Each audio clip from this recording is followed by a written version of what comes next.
Halo, selamat datang kembali di podcast kita hari ini. Kita akan membedah konsep yang sangat penting, baik untuk bisnis, proyek, bahkan kehidupan sehari-hari, yaitu mitigasi resiko. Bersama saya, Alia, ada Haikal dan Nurfarida yang siap mencerahkan kita. Halo rekan-rekan. Halo Lea. Nah, langsung saja ke intinya.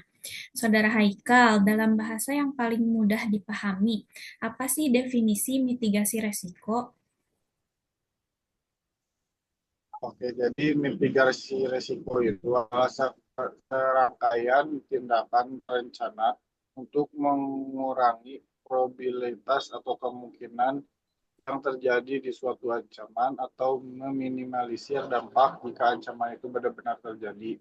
Ini itu adalah upaya untuk membuat kita tidak terlalu rentan terhadap bahaya. Nah, kalau dari sisi praktis, bayangkan Anda ingin mendaki gunung. Resikonya adalah cuaca yang buruk. Mitigasinya adalah membawa jas hujan atau menunda pendakian. Jadi ini tentang kesiapan.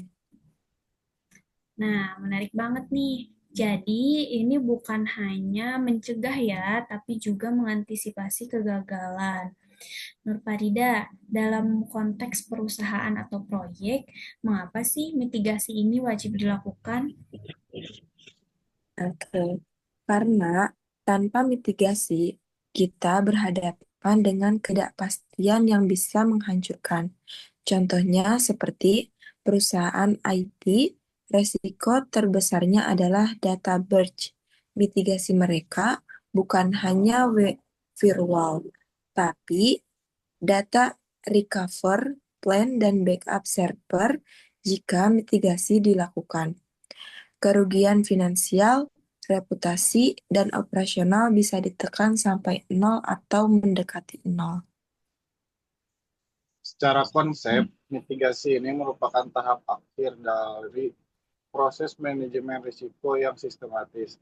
Proses prosesnya itu selalu satu identifikasi, dua analisis, tiga evaluasi, baru yang keempatnya yaitu mitigasi atau penanganan. Nah, mari kita fokus pada tahap mitigasinya. Saudara Haikal, ada berapa strategi dasar dalam mitigasi resiko sih? Ada empat strategi utama yaitu sering disebut 4T. Yang pertama determinate atau menghindari, menghilangkan sumber risiko sama sekali. Contohnya itu memutuskan tidak melakukan proyek yang terlalu berbahaya. Yang kedua ada treat atau mengurangi menerapkan kontrol untuk mengurangi kemungkinan atau dampaknya. Ini hal yang paling umum.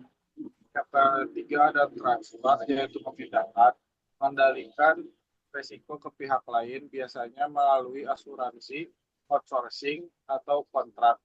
Yang keempat ada tolerate atau menerima resiko tersebut karena probabilitasnya terlalu kecil atau biaya mitigasinya terlalu besar.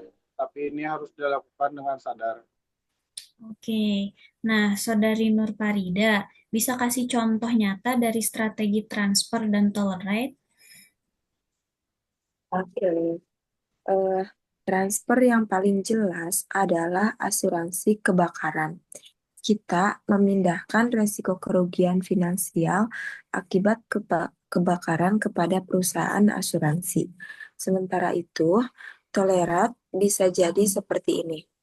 Resiko meteor yang jatuh ke kantor kita, probabilitasnya sangat-sangat kecil. Biaya mitigasinya, misalnya seperti membangun bunker, sangat mahal. Jadi, perusahaan memutuskan menerima resiko tersebut. Oke, jadi mitigasi ini menuntut kita berpikir ke depan dan bersikap realistis. Baik Saudara Haikal maupun Saudari Nur Farida, satu pesan kunci tentang mitigasi resiko. Apa yang harus diingat oleh pendengar kita nih? Mitigasi itu bukan sekedar daftar checklist, ini adalah budaya.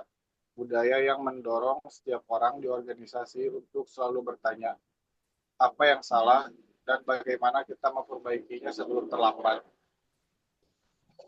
Dan ingat, rencana mitigasi harus fleksibel dan diuji secara berkala, karena resiko itu dinamis. Strategi mitigasi kita juga harus terus diupdate. Rencana yang tidak pernah diuji hanyalah dokumen yang indah di atas kertas. Wah, mendalam sekali ya. Identifikasi, analisis, evaluasi, dan terapkan strategi terminate, treat, transfer, atau tolerate yang semuanya harus menjadi budaya. Terima kasih banyak Saudara Haikal dan Saudari Nurfarida atas pencerahannya tentang pengenalan mitigasi resiko.